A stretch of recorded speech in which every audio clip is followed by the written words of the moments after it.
গ্রামের সবাই কাকুরে খুব ভালোবাসতো। তিনি সরল মানুষ, হাসি খুশি আর পরিশ্রমী কৃষক। একদিন কাকু বাজার থেকে একেবারে ঝকঝকে একটা নতুন গরু কিনে আনলো। গরুটি শক্ত সমর্থ, চোখে মুখে বুদ্ধির ঝিলি। কাকুর ছেলে পল্টু গরুটি দেখে আনন্দে আত্মহারা। সে গরুটিকে ঘাস খাওয়াবে, পুকুর থেকে জল এনে দেবে, মাথায় হাত বুলিয়ে আদর করবে, সব দায়িত্ব নিজের কাঁধে নিল।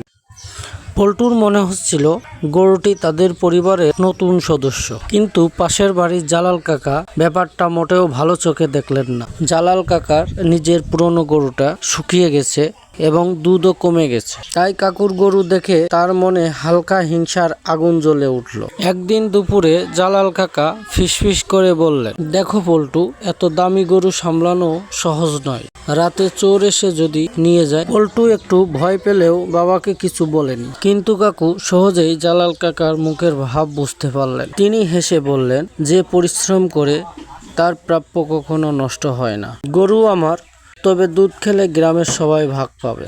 কিছুদিন পর গরুটি দুধ দিতে শুরু করলো। কাকু প্রতিদিন দুধ থেকে অল্প পরিমাণ রেখে বাকিটা পাড়া প্রতিবেশীর মধ্যে ভাগ করে দিতেন। সেই দুধ পেয়ে জালাল কাকার ঘরেও হাসি ফুটলো। ধীরে ধীরে হিংসা কেটে গেল। গ্রামের সবাই বলল, কাকুর নতুন গরুর শুধু তার পরিবারের নয়, পুরা গ্রামের আশীর্বাদ। আর কাকুর উদারতাই শিখলো সবাই, সুখ ভাগ করলে তবেই আনন্দ সত্যি হয়।